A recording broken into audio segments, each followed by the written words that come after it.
श्री स्वामी समर्थ प्रेक्षकांनो, तू अनोळखी तरीही सोबती या मालिकेमध्ये खूप सुंदर असं वळण आता येताना आपल्याला पाहायला मिळणार आहे. इकडे अखेर नीलांबरीचं हेतू साध्य होतो आणि आपली अर्पिता घर सोडून निघून गेलेली असते. पण समीरचं प्रेमाची ताकद एवढी जास्त असते की तो अखेरीस अर्पिताचा शोध घेतो आणि अर्पिताला घरी घेऊन येतो. आणि हो, अर्पिताच्या घरी आल्यानंतर तो नीलांबरीला कशाप्रकारे अर्पिताच्या पायावर नाक घासून माफी मागायला लागतो, हे पाहायला खरं तर खूप मजा येणार आहे.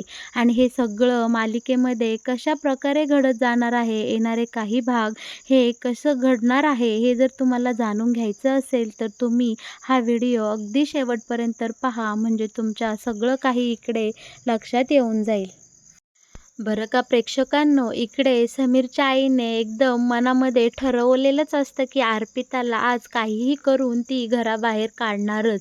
आता इकडे घरामध्ये त्या अर्पिताच्या खोलीमध्ये कुणीही नाही, या संधीचा इकडे आता ही नीलांबरी चांगलाच फायदा उचलते आणि मस्तपैकी इकडे अर्पिताला गोळ्या देण्याच्या बहाण्याने ती आता अर्पिताजवळ आलेली असते. अर्पितासोबत गोड गोड बोलून ती चांगलीच तिची खोड मोडताना आता आपल्याला पाहायला मिळणार आहे. छानपैकी आता अर्पितासाठी ती गजरा घेऊन आलेली असते आणि गजऱ्याचं उदाहरण देतच ती अर्पिताला सांगू लागते की अर्पिता, तुझा सगळा चेहरा आता भाजून गेला आहे आणि तुझं सौंदर्य निघून गेलं आहे. तू खूप कुरूप दिसू लागले आहे. माझा समीर किती देखणा आणि तरणा राजबिंडा मुलगा आहे आणि तुझ्यासारख्या या विद्रूप चेहऱ्याच्या मुलीसोबत त्याला आता इकडे संसार करायला लागणार आहे. या गोष्टीचं मला खूप त्रास होत आहे. बाळा, तू खूप चांगली मुलगी आहेस आणि हे मला खूप लेट कळलं, पण जेव्हा कळलं तेव्हा तुझ्यासोबत असं सगळं घडून गेलं आहे. पण माझं माझ्या समीरवर खूप प्रेम आहे आणि कुठल्याही आईला वाटतं की तिचा मुलगा कायमच सुखात आणि आनंदात राहिला पाहिजे. त्यामुळे मला असं वाटतं की माझ्या समीरने दुसऱ्या चांगल्या एखाद्या मुलीसोबत लग्न करावं आणि तू त्याच्या आयुष्यातून कायमची निघून जावं.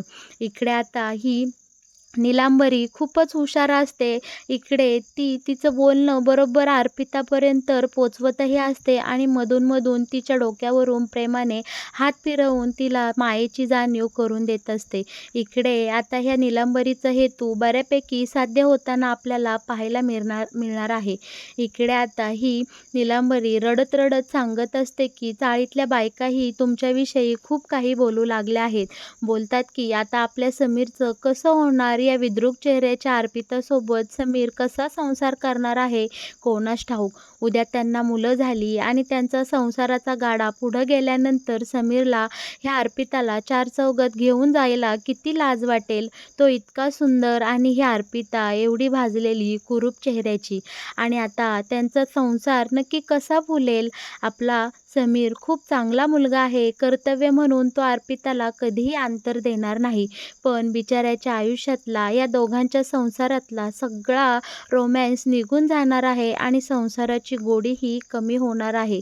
फक्त एक जबाबदारी आणि कर्तव्य म्हणून समीरला अर्पिताला कायमच आयुष्यभर आता सांभाळावं लागणार आहे. ह्या गोष्टीचं खरं तर आम्हाला सगळ्यांना खूप वाईट वाटत आहे. आता हे ऐकताच इकडे अर्पिताचा सगळा धीर निघून गेलेला असतो आणि ती खूप मोठ्याने रडू लागलेली असते आणि मनोमन कुजत असते आणि घाबरलेली असते.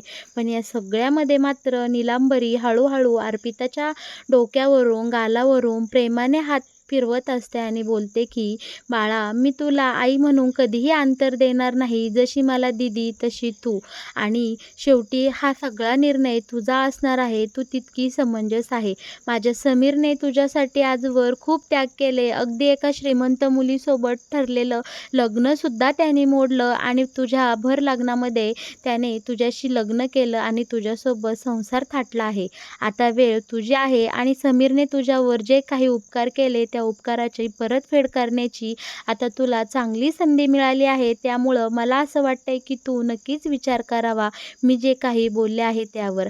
आता ही नीलांबरी डोळ्यातले खोटे अश्रू काढले असतात ते पुसून टाकते आणि अर्पिताकडे अशी खुंशीने बघत असते आणि मनोमन हसते. शिवाय तिला चांगलं आठवत असतं की ज्या दिवशी अर्पिता लग्न करून घरी आली त्या दिवशी तिने तिच्या पदराला एक गाठ बांधलेली असते आणि बोललेले असते की अर्पिता, तुझा मी सून म्हणून सोडून कधीही स्वीकार करणार नाही आणि तुला माझ्या समीरच्या आयुष्यातून लवकरात लवकर बाहेर काढून टाकेल. आता इकडे या निलांबरीचा बऱ्यापैकी हेतू इकडे साध्य झालेला असतो, कारण आपल्या अर्पिता इकडे विचार करू लागलेली असती. खरंच आई जे म्हणत आहे ते खरंच आहे.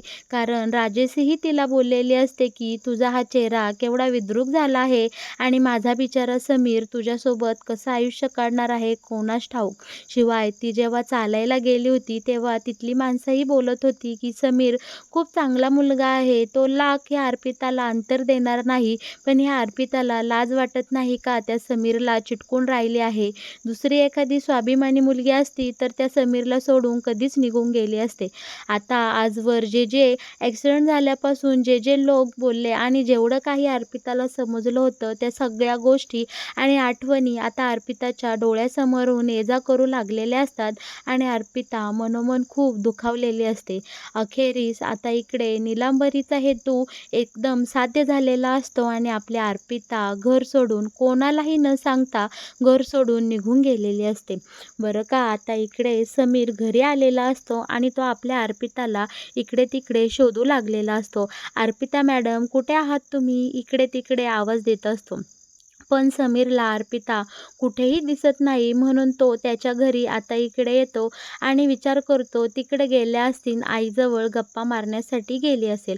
तर इकडे निलांबरी मुद्दामहून जेवणासाठी सगळी भांडी खाली घेतलेली असतं, जेवण वाढून घेतलेलं असतं आणि सलीलला बोलत असते की अर्पिताला आवाज दिला का, आली का ती जेवण्यासाठी. खरं तर हिला मनोमन सगळं काही माहीत असतं की अर्पिता घर सोडून गेलेली आहे आणि ती जी काही बोलली आहे त्या सगळ्याचा परिणाम आता चांगला झालेला आहे आणि अखेरीस इकडे निलांबरीच्या मनासारखं झालेलं आहे. आता समीर इकडे घराकडे येतो आणि त्याच्या आईला विचारतो, "आई, अर्पिता मॅडमला कुठं पाहिलं का?" तेव्हा लगेच ही आई म्हणजे आपली निलांबरी बोलते की "हो, मी आत्ता सलीलला सांगितलं होतं की तिकडे जा आणि तुझ्या वहिनीला जेवायला बोलावून आण." तेव्हा इकडे आता सलील बोलतो की "हो दादा, मी वहिनीला बोलवायला गेलो होतो, पण वहिनी तिथे घरामध्ये नव्हती. त्यामुळे मला काही वहिनी मिळाली नाही." आता हे ऐकून मात्र इकडे आपला समीर गडबडलेला असतो. तेव्हा समीर बोलतो की "अर्पिता मॅडम घरामध्ये नाही, मग कुठे गेल्या? त्या अशा न सांगता कुठे जात नाही आणि त्यांची आता परिस्थितीही तशी नाही की त्या न सांगता कुठेतरी निघून जातील." आता इकडे आपला समीर अर्पिताच्या फोनवर फोन करत असतो, पण अर्पिताचा फोन मात्र लागत नसतो. तेव्हा आता दीदीच्या इकडे सगळं काही लक्षात आलेलं असतं, पण दीदी यावर काही बोलत नाही. शांतपणे जे काही घडतंय ते फक्त पाहत असते. तेव्हा आपला समीर आता संपूर्ण चाळीमध्ये इकडे-तिकडे सगळ्यांना विचारू लागलेला असतो की अर्पिताला कुठं पाहिलं का? अर्पिताला कुठं पाहिलं का? पण जेवढ्यांना समीर चौकशी करतो त्या सगळ्या बायका, आजी आणि त्याची वहिनी सगळ्याजणी म्हणत असतात की "नाही, आम्ही अर्पिताला कुठेही पाहिलं नाही. खरं तर सकाळपासून अर्पिता आम्हाला दिसलीसुद्धा नाही." आता समीरचे बाबाही अर्पिताची चौकशी करण्यासाठी इकडे चाळीमध्ये फिरू लागलेले असतात आणि सलीलही इकडे-तिकडे सगळ्याच माणसांना विचारत असतो की "अर्पिता वहिनीला कुठं पाहिलं का? अर्पिता वहिनी सापडत नाहीये." आता बरं का, चाळीत ही बातमी सगळीकडे पसरलेली असते आणि सगळेजण आता खाली ग्राउंडमध्ये येऊन उभे राहिलेले असतात आणि अर्पिता नक्की कुठं गेली या विषयावर सगळ्यांची जोरदार आता इकडे चर्चा रंगलेली असते. या सगळ्यामध्ये आता सलीलच्या डोक्यात येतं की आपण अर्पिताच्या माहेरी फोन करून पाहावं की अर्पिता नक्की तिकडं गेली आहे का नाही. पण या सगळ्यात आपल्या समीरचं मन आणि धीर सारखा सुटत चाललेला असतो. त्याला अर्पिताची खूप काळजी वाटू लागलेली असते. तेव्हा आता इकडे समीर आणि सलील समोरासमोर येतात आणि तो आता विचारतो की "भेटली का रे अर्पिता?" तेव्हा सलील बोलतो, "नाही रे दादा, मला कुठेही भेटली नाही." पण इकडे घरामध्ये दीदी आता इकडे आपल्या निलांबरीला विचारत असते की "आई, या सगळ्यामध्ये तुझा तर काही हात नाही ना?" तेव्हा निलांबरी बोलत असते की "हो, माझ्या मनासारखंच केलेलं आहे आणि मी दुपारी या अर्पिताला खूप बडबड केलेली आहे. कुणीही तिथं नाही या संधीचा मी चांगलाच फायदा उचलला आणि तिला चांगलीच बडबड केलेली आहे." आता ही समीरची आई काय करते, भाताच्या कुकरमधला भाताचा एक घास खाते आणि बोलते की "कुणीही जेवलं नाही ना, म्हणून असा भात ठेवून देणं बरोबर नाही, म्हणून मी एक घास खाऊन पाहिला." तेव्हा दीदी बोलते की "आई, तू इतकी नॉर्मल कशी काय राहू शकते? उद्या जर ही गोष्ट समीरला कळली तर समीर केवढा रागाने रागाने तागा करेल. तेव्हा आता इकडे समीरची आई बोलते की मी अर्पिताला चांगलंच ओळखते. जरीही समीरला अर्पिता भेटली तरी ती माझं नाव कधीही सांगणार नाही, कारण अर्पिताचे तसे संस्कारच नाही. मी तिला खूप चांगली ओळखते. तिला मी आईची माया दिलेली आहे आणि एकदम चांगल्या शब्दामध्ये सगळं समजावून सांगितलेलं आहे. मी काही तिच्यावर बळजबरी केली नव्हती की तू घर सोडून जा. मी फक्त आहे त्या सत्य परिस्थितीची तिला जाणीव करून दिली आणि तिला माझं म्हणणे पटलं म्हणून ती स्वतःहूनच घर सोडून गेलेली आहे. त्यामुळे अर्पिता घर सोडून जाण्यामागे माझा काहीही संबंध नाही, हे मी अगदी क्लिअर करते. आणि इकडे नीलांबरी एकदम नॉर्मल, जसं काही झालंच नाही असं वागू लागते. बरं का प्रेक्षकांनो, इकडे आपल्या समीरच्या सगळं काही लक्षात आलेलं असतं, कारण त्याला चांगलंच आठवत असतं की अर्पिताला तिच्या भाजलेल्या शरीराविषयी खूप आता राग येत आहे आणि तिला खूप वाईट वाटत आहे. शिवाय ही राजसीसुद्धा तिला खूप वाईट साईड बोलली आहे आणि या सगळ्याचा परिणाम म्हणून आता मला अर्पिता सोडून गेली आहे.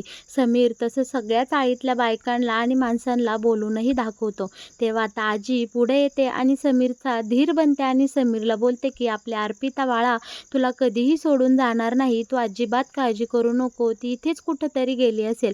पण इकडे समीर बोलतो, नाही आजी, अर्पिता मला कायमची सोडून गेली आहे, हे मला चांगलंच माहीत आहे.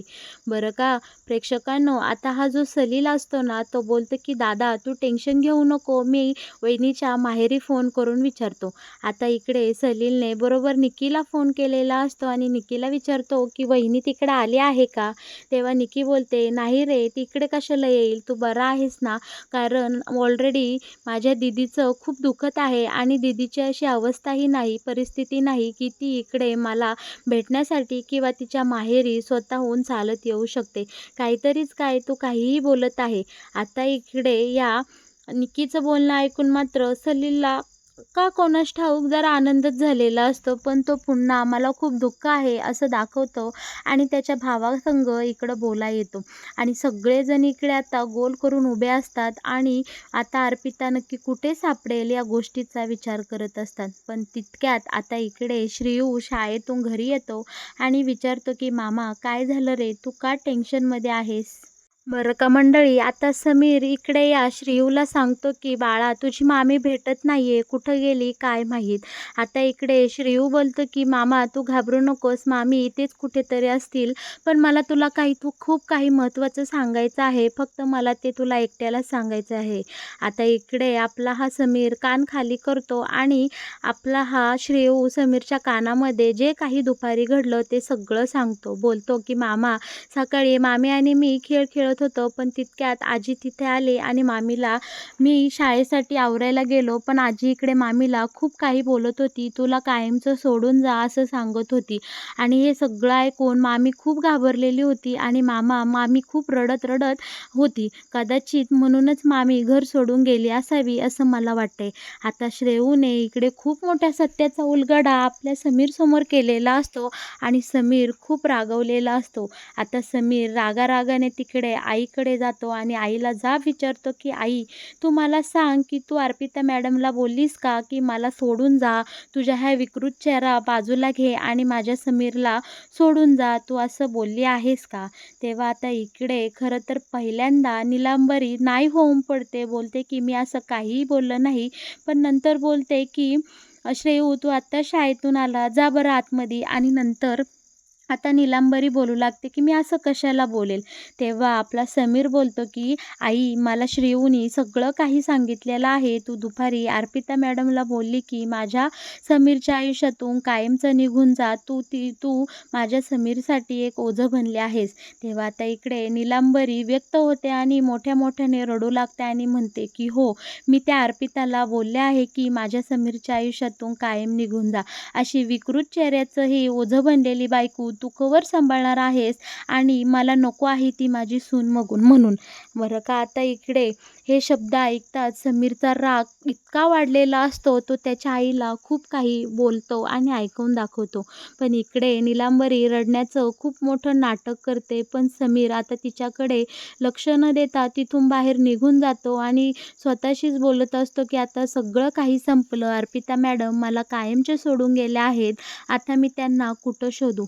समीर आता इकडे पारच खचून गेलेला असतो. पण शेवटचा पर्याय म्हणून समीर आता इकडे त्याच्या आजीला फोन करतो. बरं का, आता आजी बोलते की "समीर बाळा काय झालं रे? तुझ्या आवाजावरून वाटतंय की नक्कीच तुझ्यासोबत काहीतरी घडलं आहे." तेव्हा समीर आजीला इथं घडलेला सगळा प्रकार सांगतो आणि बोलतो की "अर्पिता मॅडम मला कायमच्या सोडून गेल्या आहेत." तेव्हा आजी बोलते की "समीर तू अजिबात टेन्शन घेऊ नको आणि तुझा माझ्यावर पूर्ण विश्वास आहे ना. तुमचं नातं इतकं तकलादू नाही की कोणी तोडावं आणि ते तुटून जावं. त्यामुळे तू तुझ्या मनाला विचार, तुझ्या मनातले डोळे उघड आणि बघ की अर्पिता नक्की कुठं गेली असेल. मीही माझ्या देवी आईला साकडं घालते. अर्पिता आपल्याला लवकरच सापडेल." बरं का, आजीच्या बोलण्याने आता समीरला इकडं खूप धीर आलेला असतो आणि समीर विचार करत असतो की अर्पिता मॅडम नक्की मला सोडून कुठे जातील. आता मात्र इकडे समीरच्या अंतर्मनाने समीरला कौल दिलेला असतो आणि त्याने तिथे सांगितलेलं असतं की खचलेलं मन घेऊन नक्कीच आपल्या अर्पिता मॅडम देवी आईच्या मंदिरात गेली असावी. आता समीर जीवाच्या आकांताने पळत-पळत मंदिराजवळ जातो आणि खरंच तिथे त्याला एका पायरीवर अर्पिता मॅडम बसलेली दिसते. आता समीर घाईघाई अर्पिताजवळ जातो आणि अर्पिताला कडकडून मिठी मारतो आणि सांगतो की "अर्पिता मॅडम तुम्ही असं का वागल्या? मला सोडून का गेल्या? माझं तुमच्यावर खूप प्रेम आहे आणि मी तुमच्याशिवाय आता एक क्षणही जगू शकत नाही. प्लीज तुम्ही मला सोडून पुन्हा कधीही जाऊ नका." आणि इकडे आता समीर आपल्या अर्पिताला घेऊन पुन्हा एकदा घरी आलेला असतो. अर्पिताची तब्येत खूपच ढासळलेली असते आणि समीरने डॉक्टरांना सुद्धा इकडं बोलावून घेतलेलं असतं. डॉक्टर आता अर्पिताला चेक करतात आणि सांगतात की ह्यांची तब्येत खूप ढासळली आहे आणि यांनी कसला तरी मानसिक त्रास घेतलेला आहे. त्यामुळे तुम्ही त्यांना कंप्लीट बेड रेस्ट द्या आणि त्यांची खूप काळजी घ्या. बरं का, आता इकडे अर्पिता आलेली असते घरी आणि या गोष्टीचा नीलांबरीला खूप राग आलेला असतो. पण नीलांबरी सगळ्या गोष्टी बाजूला ठेवते आणि मुलाच्या प्रेमापोटी इकडे समीरसोबत सारखा बोलण्याचा प्रयत्न करत असते. पण इकडे समीर नीलांबरीकडे पाहतसुद्धा नाही आणि तिच्या कसल्याही प्रश्नांची उत्तरही देत नाही. तेव्हा नीलांबरी बोलते की "समीर अरे तू तुझ्या आईवर रागावला आहेस का? प्लीज माझ्यासंग काहीतरी बोल ना." तेव्हा समीर बोलतो की "माझ्या अर्पिता मॅडमला घेऊन मी आता आमच्या खोलीमध्ये जाणार आहे. तू अजिबात माझ्यासोबत बोलू नको. मला तुझ्याशी बोलण्याची अजिबात इच्छा राहिलेली नाही." पण इकडे आता नीलांबरी खूप तमाशा करते आणि बोलते की पोटच्या मुलाला आईची किंमत राहिली नाही. तेव्हा आता यावर समीर बोलतो की "तुला असं वाटतंय ना मी तुझ्यासोबत बोलावं किंवा मी तुझ्यासंग नेहमीसारखं हसून राहावं, तर एका अटीवर मी हे सगळं करायला तयार आहे. तू माझ्या अर्पिता मॅडमची इकडे पाय धरून माफी माग. तिच्या नाकावर तिच्या पायावर नाक घास." आता हे ऐकताच मात्र आपल्या नीलांबरीची तळपायाची आग मस्तकात गेलेली असते आणि ती बोलते की "मी असं काहीही करणार नाही." पण इकडे समीरने आता तिच्यापुढे हा एकच पर्याय ठेवलेला असतो. पण या दोघांच्या भांडणामध्ये मध्यस्थी करत आता अर्पिता बोलते की "अहो समीर तुम्ही असं काय करताय? मी व्यवस्थित घरी आलेय ना. प्लीज तुम्ही आईंसोबत असं वागू नका. त्यांनी माझ्यावर आईची माया केली आहे आणि मी हे कधीही विसरू शकत नाही. त्या मला आईसारख्या आहे आणि कोणतीही आई आपल्या मुलीची अशी पाय धरून माफी मागत नाही आणि त्यांनी जरी माझी माफी मागितली तरी ही गोष्ट माझ्या मनाला पटणार नाही आणि या गोष्टीचा मला खूपच त्रास होईल." तेव्हा समीर बोलतो की "पाहिलंस ना आई, अर्पिताच्या मनात तुझ्याविषयी किती प्रेम आहे आणि तू हे काय करून बसली आहेस? तू माझ्या अर्पिताला का बरं इतका त्रास देते?" आणि इकडे आता समीर त्याच्या आईला पुन्हा एकदा खूप बडबड करतो आणि "अर्पितासोबत परत असं जर वागलीस तर तुला मी कधीही आई म्हणणार नाही." अशी उघड-उघड धमकीही आता समीर इकडे नीलांबरीला देतो. या सगळ्या प्रकारामुळे आता नीलांबरीची पारच बोलती बंद झालेली असते. बरं का प्रेक्षकांनो, मग कसं वाटलं तुम्हाला अनोळखी तरीही तू सोबती या मालिकेत येणारं हे नवीन वळण? तुम्हाला या मालिकेविषयी असेच नवनवीन अपडेट जर सगळ्यात आधी जाणून घ्यायचे असतील तर तुम्ही आपल्या या चॅनलला नक्की सबस्क्राईब करा आणि हो, आपल्या या व्हिडिओला लाईक केल्याशिवाय अजिबात कुठे जाऊ नका. या चॅनलवर तुम्हाला या मालिकेविषयी सगळे नवनवीन अपडेट नक्कीच मिळून जातील. आणि हो, तुम्हाला या मालिकेविषयी जर काही प्रश्न असतील आणि तुमच्या ज्या काही प्रतिक्रिया असतील, त्या तुम्ही आपल्या कमेंट बॉक्समध्ये नक्की द्या. तुम्हाला तुमच्या प्रश्नांची उत्तरं नक्कीच दिली जातील. धन्यवाद. पण खरंच या सगळ्यामध्ये समीरचं अर्पितावर किती प्रेम आहे आणि अर्पिताचंही समीरवर किती प्रेम आहे, अशा निखळ प्रेमाच्या नात्याचे आपल्याला नक्कीच दर्शन होतं आणि हे पाहायला खरंच मन खूपच खुश होतं.